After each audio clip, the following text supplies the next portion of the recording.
Contrastes con Mitzi Cordero. Vamos a la parte de contrastes de este espacio y agradezco a mi invitada de esta tarde, sobre todo porque es experta y podría responder cada una de nuestras preguntas, además de que le voy a presentar una serie de datos duros y información, entrevistas que hemos tenido a lo largo de este espacio de Mega Noticias. Gracias, Susana Ivana Cazorla Espinosa. Ella es directora y socia consultora de Synergy. Gracias por estar con nosotros, por esos minutos con el auditorio de Mega Noticias. Al contrario, Mitzi, un placer y gracias por la presentación. A tus órdenes. Bueno, pues de primera instancia yo te preguntaría esto que acabamos de escuchar precisamente, la preocupación de Estados Unidos, la afirmación de Ken Salazar de que podrían venir una serie de litigios sin fin, eso fue lo que dijo, para México. ¿Esto no sería perjudicial para nuestro país en el contexto en el que estamos viviendo? Mira, Mitzi, es que tu pregunta es muy buena porque me permite iniciar diciendo que esta propuesta de reforma a la ley que se votó en la Suprema Corte la semana pasada y esta propuesta de reforma constitucional que se está discutiendo en esta semana en el Congreso no beneficia a nadie y mucho menos a los mexicanos. No beneficia a los mexicanos, a la generación presente, mucho menos a la generación futura. No beneficia a las inversiones ni nacionales ni extranjeras, porque ya tienen inversiones y les cambiaron las reglas en medio del juego. No beneficia a CFE porque la va a obligar a abastecer a toda la demanda, porque ellos esta reforma lo que promueve es que CFE sea quien decida a quién le compra, a cuánto vende, qué tipo de energía vende, y le hace responsable de todo sin que tenga la capacidad ni económica, ni financiera, ni de infraestructura para hacerlo. Y cuando se le hace una propuesta de reforma en 2013 para ayudarle a CFE a que no tenga que encargarse de la generación, sino que entre como un jugador más y que haya otros jugadores que le ayuden a satisfacer la demanda de energía y que solo se dedique a la parte rentable, que es la de las redes de transmisión y distribución, resulta que eso que sí le convenía a CFE, pues ahorita lo echan para atrás. Entonces, claro que va a haber problemas no solo judiciales para los inversionistas mexicanos, como ya lo estamos viendo en cientos de amparos que ahorita están vigentes y que para los cuales hay suspensiones en términos generales, sino que también es muy probable que empecemos a ver problemas y controversias con empresas de otros países como son Estados Unidos, Canadá y Europa. Específicamente de Europa, no hemos visto una reacción tan contundente como sí lo ha hecho Estados Unidos, principalmente. En segundo sitio me parece sería Canadá, pero España con estas empresas, particularmente Iberdrola, no hemos visto que se pronuncien de manera más firme, o tú sí lo has notado así. En efecto, no se ha visto por parte del gobierno español una defensa como la está haciendo el gobierno de Estados Unidos y Canadá, que es una defensa mucho más presencial y más vigente, pero es que recordemos que nosotros tenemos el Tratado de México, Estados Unidos y Canadá, el TEMEC, el cual es muy importante no solo para México, sino para Estados Unidos y Canadá, y ahí se definieron reglas muy claras de apertura de mercado, incluso en el sector energético, y se establecía claramente que las medidas que estaban ahí de apertura, cuando se firmó ese tratado, no podían ser regresivas y no podían aplicarse para atrás para las empresas que ya estuvieran operando, y mucho menos que podrías beneficiar a empresas públicas de Estados Unidos o de Canadá o de México en contra de inversionistas de otros países. Eso es lo que tiene a estos gobiernos con mayor énfasis defendiendo a las empresas que están invirtiendo en México. Sí, por supuesto. Ahora, a ver, después de este comunicado que emitió el embajador Ken Salazar, hubo una respuesta por parte del presidente de México que dijo que, bueno, con todo respeto se iba a responder también de la misma manera, sobre todo porque pues Estados Unidos no había de alguna forma solucionado el tema de migración. ¿Se vale hacer estas comparaciones con un asunto, una reforma constitucional, con algo que tiene que ver con otro tema? Bueno, por supuesto que no se vale que estemos comparando peras con manzanas, mucho menos cuando hay un tratado específico de comercio el cual tiene que cumplirse. El problema con el gobierno mexicano es que mezcla las cosas técnicas, los contratos, la ley, todos los aspectos económicos, y le quiere siempre dar como un aspecto político que tiene una retórica que vende, ¿no?, a su público, pero que es contrario a la ley, que es contrario a la racionalidad o a racionalidad económica y que es contrario a los tratados internacionales. Entonces, el gobierno puede seguir diciendo misa, pero la ley es la ley, aunque no les guste, y veremos qué es lo que Estados Unidos tiene todo el derecho a hacer, porque así se lo establece el Tratado México, Estados Unidos, Canadá. Ellos van a poder realizar todas estas controversias, meter todos estos trámites de arbitraje, al igual que las empresas mexicanas están llevando a cabo independientemente, de manera individual, sus amparos ante tribunales especializados, y se les han concedido las suspensiones, porque tienen la ley de su parte, no importando lo que ocurrió la semana pasada, en cuanto a que una mayoría definió que era inconstitucional, pero domina la minoría. Aunque eso no quiere decir que se haya vuelto constitucional. Se desestima lo que se estaba discutiendo, pero todos los juicios individuales siguen su curso. Y seguramente, de hecho, las suspensiones siguen vigentes por temas de temas de competencia, porque atentan contra la libre competencia que está claramente estipulada en la Constitución, y veremos qué curso lleva eso. Y también creemos que lo que va a ocurrir en el Congreso va a detener la reforma constitucional, entonces se va a seguir, ese principio de competencia va a seguir vigente en la Constitución. Eso para defender a los nacionales, a los consumidores nacionales, a los defensores del medio ambiente, a los inversionistas, y por otro lado se tienen los tratados internacionales para defender las inversiones de empresas estadounidenses y canadienses. Me parece que algo que tú acabas de mencionar es una de las claves que se deben de prestar mayor atención o que se debe dar prioridad, que es el asunto económico. A propósito de ello, Ken Salazar, Kenneth Smith, quien es ex jefe de la negociación técnica para el TEMEC, él nos dijo en entrevista justamente esta situación, que tenía que ver con una afectación en los bolsillos de los mexicanos, contrario al discurso que hemos escuchado, contrario incluso a los propios comerciales que escuchamos previamente a este periodo de veda de la revocación de mandato. Vamos a escuchar lo que dice y tú me dices si coincides o no. Podrían tomar represalias una vez que falle a favor de ellos en un panel arbitral por estos miles de millones de dólares, que inmediatamente podrían cerrar el acceso a las exportaciones del sector agrícola, acero, electrodomésticos, aeroespacial. Es decir, Estados Unidos y Canadá tendrían la posibilidad de decidir qué sectores empezarían a cerrar en términos de las exportaciones de México a Estados Unidos, y eso obviamente afectaría el empleo en esas industrias.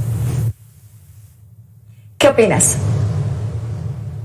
Coincido completamente, como inicié esta entrevista. No le beneficia a los mexicanos lo que está pasando. No solo no permites que las energías más baratas sean las que entren a las redes y lleguen a nuestras casas, no solo eso, sino que además nos van a meter en una bronca, en un problema, en un conflicto que va a tener que pagar México como país a otras empresas en otros países con dinero de nuestros impuestos.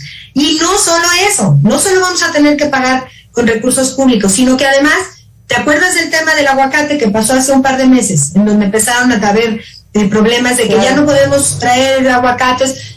O sea, no sé si son señales. Y lo mismo en la industria automotriz. Dependemos absolutamente, ¿no?, de la industria automotriz y de las empresas americanas que vienen a invertir. Ellos van a poder tomar represalias económicas, ¿no?, en cuanto a poner ciertas trabas y no aranceles. Nos pueden empezar a complicar también el tema de comercio en otros sectores. Entonces tenemos todas las de perder, porque además sí estamos violando lo que está firmado en el tratado al beneficiar a empresas públicas por encima de todas las empresas del mundo mundial, incluidas las mexicanas, y por encima del beneficio de los mexicanos.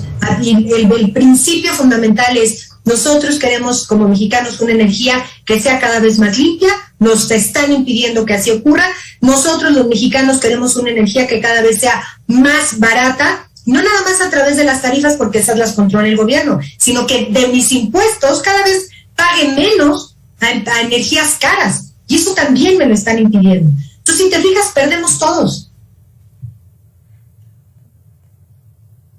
Así es, y esto que acabas de decir también coincide con lo que decías hace unos momentos, también con lo que nos dijo Gonzalo Monroy en entrevista, de que lo ocurrido la semana pasada en la Suprema Corte y que seguramente lo que ocurre en estos próximos días, nadie va a ganar y tampoco nadie va a perder, digamos, se va a quedar en un limbo, podría así decirse. Déjame escuchar a Gonzalo Monroy y tú me dices, ¿qué opinas? Lo que ayer decidió la Corte es desechar las quejas, en ese caso los recursos de inconstitucionalidad. La reforma que pasó en febrero del año pasado, a la que no le cambiaron una sola coma, la ley Bartlett, no es inconstitucional. Se desecha esta pregunta, si lo puedo llamar así. No es de que la ley sea declarada constitucional, la ley siempre había sido constitucional, había elementos que parecía que estaban en conflicto. No gana nadie, ni tampoco pierde nadie. El presidente López Obrador, que en su afán de la ley Bartlett trataba de darle ventajas indebidas a la CFE, ya logró, esa es la ley sobre la tierra. Pero, ¿qué cosa no ha ocurrido? No se han resuelto los amparos, tampoco las suspensiones, en ese caso de fin. Bueno, otra de las cosas que también nos dijo es sobre la votación de esta semana, que podría no pasar, y ahí sí, no sé si tú coincidas, vamos a escuchar ya nada más por último este inserto. ¿Qué viene y qué no viene? No puede haber cancelación de los contratos y tampoco puede haber un análisis tal cual si no se establecen dos elementos. Uno, ¿cuánto le va a costar a México en términos de indemnizaciones en vista de los tratados internacionales? Principalmente el Tratado de Libre Comercio con América del Norte, la Unión Europea y TPP. Y el segundo, sabemos, como te platicaba antes, que vamos a tener un coste de generación más alto porque las termoeléctricas, las que usan combustible, van a estar operando mucho más. Obviamente eso tiene una implicación en costos de salud y CFE nunca jamás en prácticamente 7 meses ha mostrado un cálculo de todo esto. Me parece que coincides totalmente, Susana, pero otra cosa, a ver, ¿no va a pasar tal y como fue enviada por el Ejecutivo o no va a pasar de plano y esto se va a quedar en la congeladora? Mira, afortunadamente los partidos de oposición manifestaron durante todo el fin de semana su compromiso ante los ciudadanos a través de Twitter, lo cual fue un ejercicio, la verdad, muy, muy interesante y muy valioso. Se les estuvo preguntando uno por uno su postura y todos los partidos del PRI, PAN, PRD y Movimiento Ciudadano como grupo dijeron que iban a votar en contra de la propuesta de contrarreforma constitucional energética. Entonces, ayer también se publicó por parte del presidente del PRI otra manifestación en Twitter, y me imagino un comunicado, en donde también decía que no había habido negociación, que pretendió forzar Morena en este fin de semana, que no había habido negociación para tratar de incorporar algunos de los aspectos propuestos por la reforma del PRI, porque es incompatible, absolutamente incompatible lo que está proponiendo el gobierno y la administración actual con cualquier otra cosa que implique competencia. No hay forma de que empates esos principios. Si estás en contra de la competencia, no puedes aceptar ningún otro criterio que implique una libre concurrencia y competencia, y tampoco, si estás a favor de los combustibles sucios, fósiles, caros, pues tampoco vas a estar a favor de que entren primero las energías limpias y baratas, no importando de dónde vienen. Entonces, afortunadamente, el fin de semana se estuvieron manifestando en contra y la propuesta sigue siendo tal cual la que propuso el Ejecutivo, lo que hace pensar que no va a tener las 2/3 partes cuando llegue al Pleno. Ahorita está en comisiones, ya vemos que por mayoría simple no pasa a Pleno, pero cuando llegue a Pleno no va a obtener las 2/3 partes que se necesita para tener una reforma constitucional. ¿Ese es el escenario que tú ves posible dentro de esta semana? ¿Cuáles podrían ser entonces de esas reacciones? Yo lo veo como el escenario más probable que ocurra durante estos días, es que no se consigan las 2/3 partes de los diputados necesarios para aprobar la reforma constitucional. Lo cual nos dejaría en indefinición, ¿verdad? Porque eso, con lo que pasó en la Suprema Corte, que también hemos podido consultar. Perdón. Sí, te escucho. Lo cual nos deja en una indefensión como estábamos. Todos los juicios siguen vigentes, todas las suspensiones siguen vigentes, los amparos, las controversias internacionales con los países por atentar contra los tratados de libre comercio que tenemos firmados. Entonces cada quien sigue su pleito, ¿no? La ley sigue aplicándose, pero el tema político sigue su curso, con el costo enorme que para todos tiene y el desgaste inmenso que para todos tiene. Aquí no ha pasado nada, solo se prolonga más el pleito y se hace más caro. Como si hubiese sido una mera distracción, ¿no? A ver, porque Francisco Burgoa también lo entrevistamos aquí en Mega Noticias. Él es abogado constitucionalista y catedrático de la UNAM. Él dice que, claro, queda abierto, como tú lo mencionabas, este tema de los amparos a que se sigan generando, pero todavía que sea un problema del siguiente año, de los próximos 12 meses, y que esto pues se apega un poco a lo que decía Ken Salazar, que podrían ser interminables, sin fin. Déjame escuchar a Francisco Burgoa y tú me dices, ¿cuánto tiempo más nos podría llevar esta situación? Lo que viene es que las empresas que ven de alguna forma violados sus derechos, inclusive derechos adquiridos, porque muchas de esas empresas ya vienen trabajando con anterioridad a este decreto de marzo del año pasado. Entonces, con esta implementación que pretende hacer el gobierno federal, indudablemente se están viendo afectados sus derechos. Por lo tanto, tienen todo su legitimación para poder recurrir ante juzgados de distrito, como lo han hecho ya a través de demandas de amparo indirecto. ¿Qué opinas, Susana?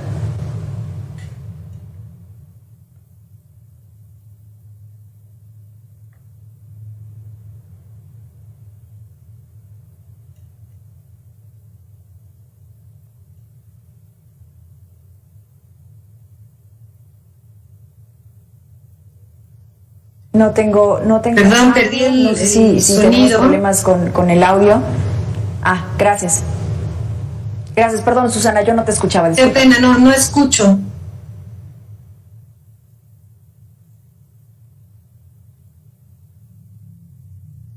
No, me parece que no, estamos teniendo problemas con la comunicación con Susana. En unos momentos más te lo vamos a retomar, si se puede, el equipo de producción. Pero mire, déjeme compartirle esto. La concentración de varias atribuciones en la Comisión Federal de Electricidad no es viable, parte de lo que ya nos decía Susana Ivana Cazorla, no ser benéfico para los consumidores. También nos dijo Pablo Alejandro Sánchez, él es experto en energías renovables. Vamos a escucharlo en lo que recuperamos a Susana.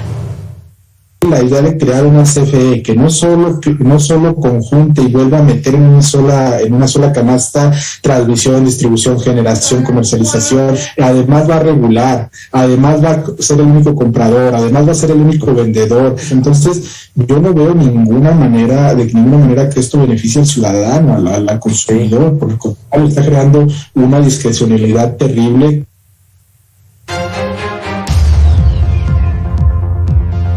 Vamos a la pausa, pero regresamos con más de Mega Noticias.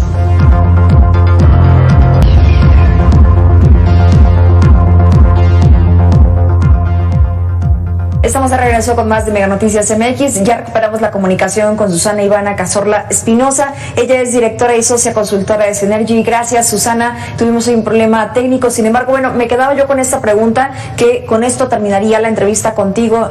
¿Cuánto tiempo más nos llevarían estos conflictos, estos amparos que ya están previstos, estas demandas, estos litigios a los que se podría estar enfrentando México? ¿Y cuánto le va a costar o cuánto le podría costar a México? ¿No sería más caro de lo que ya está actualmente?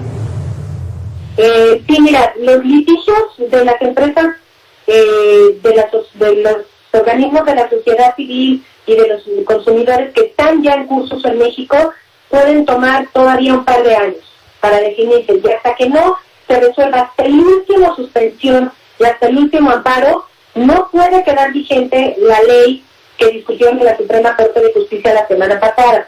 Eso por el lado de la ley. Mientras tanto, las empresas internacionales desafortunadamente están sufriendo de medidas ilegales, medidas regulatorias ilegales, que a pesar de que no está aprobado todavía el cambio constitucional y todavía no puede aplicarse la ley que se discutió en la Suprema Corte, ya hay medidas que están adoptando CFE, SENACE y CRE, que están atentando contra los inversionistas particulares. Entonces ya están teniendo problemas, ya están teniendo que defenderse, porque de manera ilegal les están cortando la entrada de la generación al sistema de red, les están cancelando, como ya vimos, los están amenazando con cancelarles los permisos, con temas, según esto, por temas que son fraudulentos, leoninos, cuando no se ha demostrado y no se ha iniciado un solo juicio al respecto, porque no es verdad. Entonces, está habiendo medidas ilegales, eso es a mí lo que más me preocupa. No se está respetando ni la legislación ni la regulación vigente, por más que se esté discutiendo por otro lado cambios que todavía no son avalados, que hay suspensiones por parte de jueces y tribunales especializados, ya se están viendo afectados. Entonces, si bien la parte legal va a tardar, creemos, un par de años más, el tema es que ya están sufriendo, ya están teniendo problemas para pagar los financiamientos a los que tuvieron que someterse para poder invertir en México. Entonces, estamos perdiendo todos, Lichi, todos. ¿Me entiendes? No, ni estamos teniendo mejor energía, ni más barata, no estamos ganando, y mucho menos más limpia. Sobre todo eso, estamos teniendo energía más sucia y con mayores emisiones, no se está invirtiendo en redes. Entonces, esto va a tomar todavía un par de años, pero ya hay costos, y pueden, había cifras escandalosas como hasta por temas y conflictos de arbitraje internacional y de controversias internacionales de hasta $10,000 millones. O sea, estamos hablando de unos recursos que no tenemos y que deberían estar invertidos en otra cosa. Exacto, y que al final lo vamos a terminar pagando tú y yo y todos los ciudadanos. Al final del día, lo que se buscaba fortalecer, pues simplemente va a generar una debilidad. Susana, muchas gracias por esos minutos con Mega Noticias. Ojalá podamos seguir hablando de eso, sobre todo porque esta semana es crucial para lo que pueda ocurrir en los próximos años. Que tengas excelente tarde. Igualmente, gracias y una disculpa. Gracias. Gracias a ti. Bueno, pues ahí tiene usted un poco de lo que nos dicen los expertos, las expertas al respecto de esto, y que el gobierno federal no ha escuchado todavía. Esperemos a ver qué pasa esta semana. Bueno, a ver, vamos también a revisar lo que se genera.